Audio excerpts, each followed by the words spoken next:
Just to explain to everybody what I think this is about, so some of you can go start drinking coffee again. I had about 20 requests for interviews today, and obviously I couldn't handle that many. So I decided everybody that was interested in interviewing me would try to get them all together at once, and I try to talk to them, and that's all this is all about. I have absolutely no briefing as such to make and no statements to make. I'm just available for questions. So if anybody didn't understand it that way, why, I apologize, and you're free to do anything, obviously. Roy? Yeah, Deke, at this stage of the game, we always start thinking about post-recovery plans. And I wonder if you could give us any kind of a fix on, assuming everything goes well, you have a recovery tomorrow, what are the plans for the crew? Yeah, I just happen to have a draft here in my vest pocket, which we haven't printed yet, but the last thing I got from the recovery guys would be arrival at Ellington at 8 o'clock Sunday morning. Now, the times before that, Roy, I'm not too clear on, but in rough numbers, we'll keep them on the carrier overnight. Tomorrow night, go on into Samoa, pick up a C-140 from there, and then non-stop into Ellington. And those exact times I don't have. But they end up at Ellington at about 8 o'clock on Sunday. We would then start debriefing Sunday afternoon, technical debrief, and all day Monday. I have a program project debrief on Tuesday, follow-on crew debrief Wednesday, and on down the line. I can give you all that detail if you wanted, or just a little. We would be interested in it, and of course, too, most of the news people in this room would be interested in when would we, do you think, get a chance to talk to them? Okay, well, let me follow on through then with the rest of this since we're on the subject. Thursday the 23rd, then we would program a photo debrief, whatever science we got, which obviously isn't much in this case, that morning, a medical debrief in the afternoon, and then finish the day with working on a pilot report. The same on Friday and Saturday, give them Sunday off. Monday and Tuesday we'd program systems debriefing, detailed systems debrief with the experts. In this case, of course, we anticipate that this is going to be a fairly lengthy process, considering our problems, whereas on the last missions where things have gone clean, about 1 day has been enough of that. So, as a preliminary, that looks to me like we come out with a press conference on about the 29th, Wednesday the 29th. Would you think in terms of an earlier news conference than that, just perhaps a short one? There has been some discussion of that, but I think that, again, is a decision to be made by Dr. Payne and Bob Gilruth, and if somebody decides that it's desirable to fit one in there someplace before that, I'm sure it'll happen, but this is the only plan that I can draw up at this time. Okay, thank you. All right.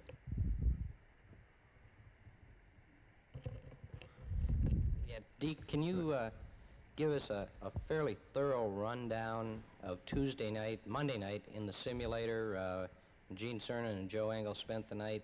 What did they do? What kind of problems were they looking at? How long were they in there? That sort of thing. We've had people in the simulator all night and all day every night and trying to figure out exactly what happened Monday night. At this point, it's kind of difficult for me to backtrack.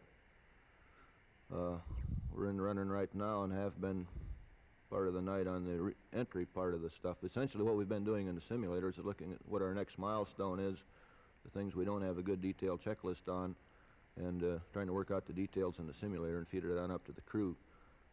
I think the things we were working on Monday night, we were concerned about PTC using the LEM instead of the command module, which we hadn't done before, and worked that out in the simulator. Of course, we worked out the AGS PTC thing that we've been doing here the last day on the simulator.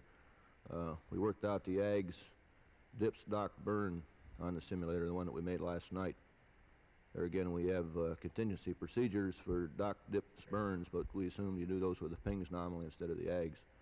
So it's these kinds of things that we've had to vary due to the particular situation that we're in, that we've tried to work the details out on the simulator first.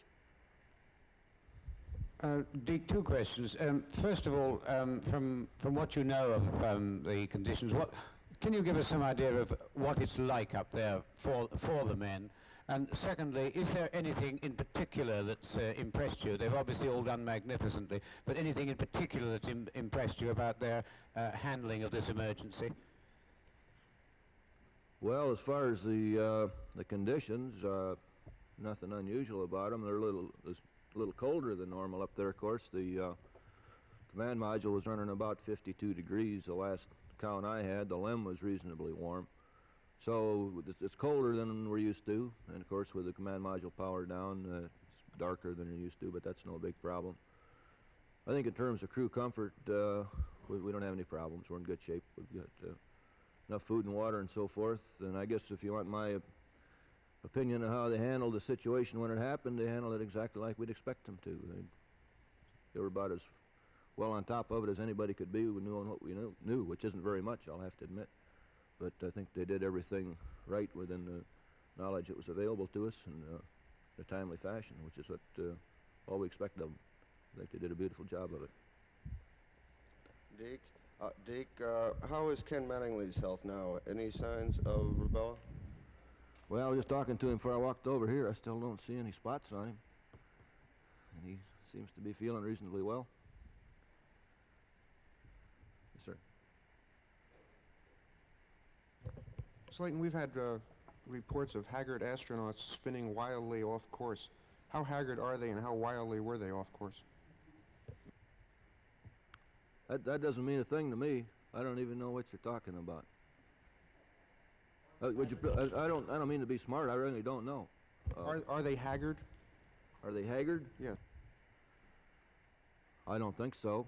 They haven't had as much sleep as we'd like to have them have, but nobody else has either. And I think if you can get 4 hours here and there, well, you're in pretty good shape. I think they're rested enough to do a reasonably good job.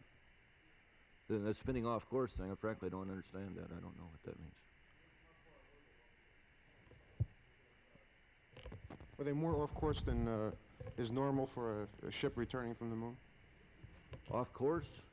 Yes, in other words, they needed a course correction to get back on the corridor. No, we made a mid-course last night, which is normal. We haven't... Normal? Was it an abnormal correction? No, totally not. I guess that's what's confusing me here. There's been nothing abnormal about the trajectory at any time. We were on a hybrid trajectory at the time the incident happened. We burned back onto a free return, and then we made the burn on the loop around PC plus 2 to get us on a faster return. We expected that we'd have to make a mid-course on that burn, which is the one we made last night. And you're a little bit out of the quarter until you make that burn, but that burn is insensitive as hell. You can make it about any time and in almost any direction, as long as you're pointing approximately. So as far as trajectory, we haven't been concerned about that at all at any time and still aren't. We may make another mid-course somewhere around 5 hours, someplace in there. It could come out a couple feet per second. Whether we make it or not doesn't make a bit of difference. It just tunes things up a little bit. How would you evaluate the value of Jim Lovell's previous experience in space and coping with the emergency, and does it raise any thoughts in your mind about the advisability of having an experienced man in the crew in future flights? Well, that's a tough thing to put a handle on. I guess you aren't experienced in anything until it happens to you. This particular thing hadn't happened to any of us, so he wasn't any more experienced in this particular thing than anybody else. On the other hand, I'm sure the fact that he's been there before is bound to have some benefit. Try to put a number on it, frankly, I can't. But I think we've always felt that we can start in with anybody and train them up to the condition where they can fly a very good mission, and the experience factor isn't all that great. Because if we really didn't have that capability, we wouldn't have flown to begin with anyway. You just have to assume that you can train people to do anything that's required of them on the ground when you're in the space business. Say you're not concerned about the trajectory. What is your chief concern now in the next 24 hours? What are they what? What is your chief concern in the next 24 hours? You say you're not concerned about the trajectory. This is going well. What are the chief concern in the next 24 hours? The main concerns? Yeah, what is your chief concern, yes, in the next 24 hours? Oh, I think I don't have any great concern. We've got some work to do, lots of it, and it's primarily concerned with the entry. We've got an unusual combination of things here. Number one, we have nothing in the service module, which we normally have, to provide sustenance to the command module. Normally you keep the service module on, which provides you power and oxygen up until somewhere around 30 to 40 minutes ahead of the entry. We haven't got that. And we do have the service module on, and it's given us some thermal protection. So we're caught here in one situation of wanting to get rid of the service module reasonably early. On the other hand, we've got to make sure we don't get rid of it too early and give us some thermal problems. Secondly, we want to keep the LEM as long as possible, because this is where we are getting the things we normally get from the service module, at least to a limited extent. So trying to work out this timeline from both ends gets to be a little bit sticky, and we've got a preliminary one that's been worked out yesterday through the night last night. We're simulating it this morning. We hope to have it in pretty good shape by noon today. We may have to do a little more work this afternoon. Do you expect any problems, in fact, in the jettisoning of either the LM or the service module? No. Right. Two questions. Presumably, with your... Prepare for entry. Our preliminary plan right now is to dump the service module around 4.5 hours and to dump the LEM at about 1 hour. I'd make it clear these are preliminary at this point because we've got a lot of work to do yet. We would like to back the service module jet out farther if we can reasonably, and we'd like to hang on to the LEM as long as possible. And so what these times turn out to be is going to be a function of how well our timeline integrates. How will you achieve separation in this case from the service module and from the LEM? I'm sorry. Well, with the LEM attached in the service module, we can just put a little delta V in with the LEM and separate from the service module. That's no problem there. And of course, separating the LEM, we got this pop gun effect. We have a delta P in the tunnel, and as soon as you pop the ring, why, you're going to get a separation of something like 2.5 to 3 feet. And finally, have you figured out yet what you think happened down there in the service module? No, I sure don't have any wisdom on that subject at all. There's all kinds of speculation, but I don't think anybody knows the facts, and we probably aren't going to for a while. We hope to get some pictures that might help give a little enlightenment to the subject, but there again, we can't plan too heavily on that either. We'll do the best we can with it. That knowledge would affect your planning for future missions, wouldn't it? Oh, it definitely. You'll have to do systems analysis, pin it down. No, I don't think there's any question. We have to understand this before we can probably commit too much farther. It's a kind of a failure that can give you a pretty bad day if you don't have the LEM around. Has there been, or is there likely to be any more discussion about the members of the astronauts' families possibly talking with the astronauts before reentry? I don't see any particular reason for them to do that. I doubt if we're frankly going to have time, and I'm not sure they even want to. But if they've expressed an interest in doing it, you said pardon? You're not sure they want to? I don't think it's even been discussed with them. At least I haven't discussed it with them. Dr. Payne has, hasn't he? Pardon? Dr. Payne has he not? I don't know. Number on this, but do you have any idea how many people in and out of NASA, that would be NASA and industry personnel, worked out the solutions to the problems that Apollo 13 encountered in flight? And also, casting back over all that's happened since Monday, if you had 3 decisions to pick out that you think were the key ones, what would they be? Well, to answer the first question, you're right. There's an awful lot of people who have been working the problem. We've had here, and of course, the whole contractor support base, Grumman, North American, MIT, Ham Standard, everybody that's had a piece of this thing have had their people working the problem. So I'd expect, in terms of the numbers, you could say it's about the whole government industry team that's been working Apollo as a steady-state process. I don't know what that number is. Hundreds or thousands, do you think? Oh, it's thousands. If you want me to pick one, I guess it's somewhere between 50 and 100,000, I suppose. It's awful hard to put a handle on that. You've got to go way down through the primes alone, I guess, come out somewhere in that What was that number? I'm making a wild guess here. If you want a number, I think we ought to have our PAO people. Howard Gibbons can probably get you a number. I'm not a statistician when it comes to those things. Let's see, your second question was, what was the most critical decision point? Oh, Well, that's a tough one to answer. It's kind of like we say when we talk about a mission from takeoff to landing. And in this case, it's kind of been about that.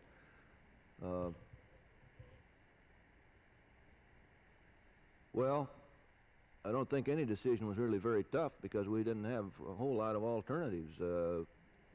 Probably the one you'd preferred not to have to make was to essentially crank up the LEM and use that as your prime mode of operation. But that wasn't a very tough decision because we didn't have any choice. So that's kind of been the way, you know, you've got a certain number of options, but not too many, and none of them turn out to be too tough a decision. It's a process of technically figuring out the best way to do something you know you have to do anyhow. But I don't know if I answered your question or not. Deke, are there reasons other than thermal protection that you have kept the service module for this long? And could you go into what kind of thermal protection it gives, how this works?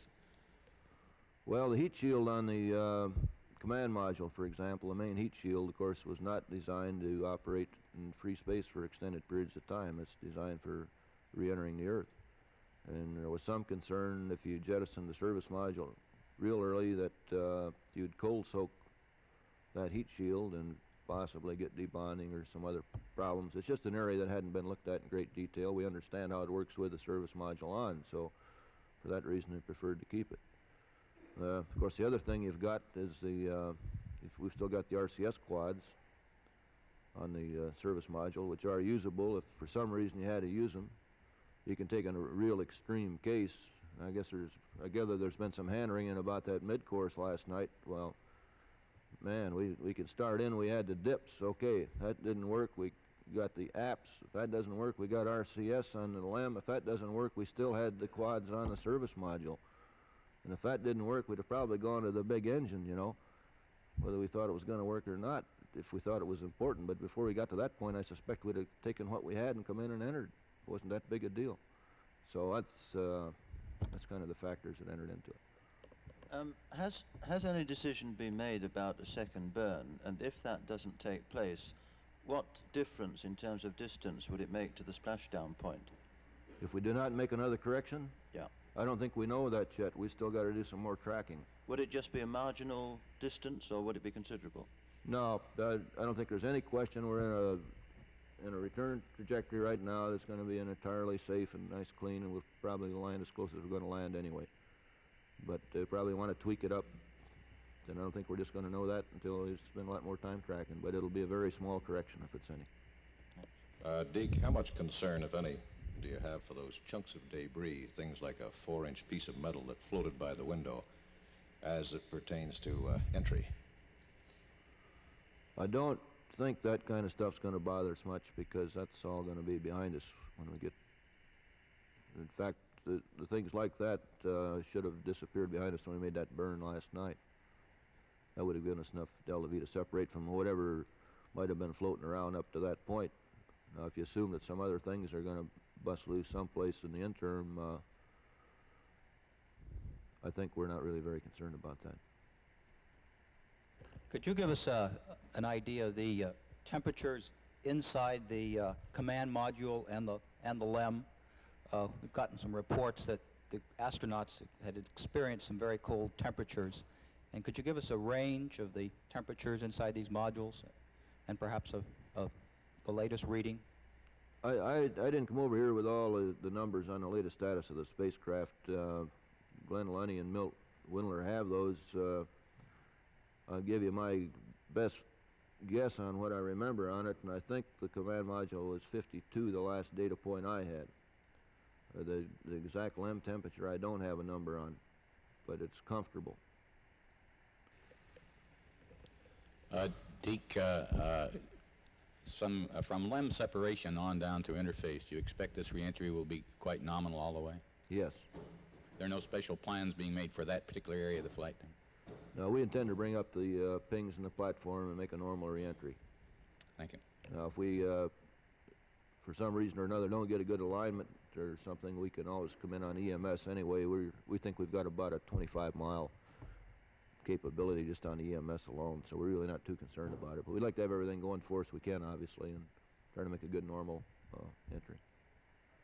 On a related point there, when you have the pop gun effect to separate the LEM from the command module, and you say the separation is just a matter of feet, how do you keep that tail of the kite from crashing into your command module on the way down? Is there anything that you've worked out on that, or is that not a concern? By feet, I was talking feet per second. So if you get for example, a 2 foot per second separation, you're separating 120 feet every minute. So you don't see any hazard from this thing being that close? No. You just mentioned that when the DPS wouldn't have worked, you would have tried the APS, and if that wouldn't have worked, you have to try the reaction control system of this service module.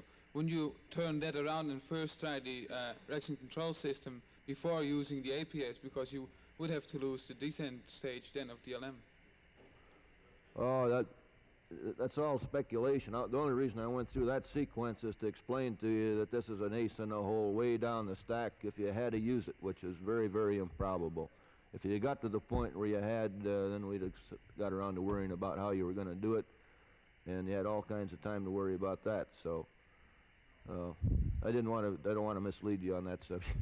No, I understand that, but it's just that I thought because the descent stage contains all the consumables and so for the hours needed until splashdown, so you would rather use reaction control system first before? Probably, yeah. Thank you. Yeah. I didn't mean to outline a program plan here for that operation. I was just trying to make a point here in terms of...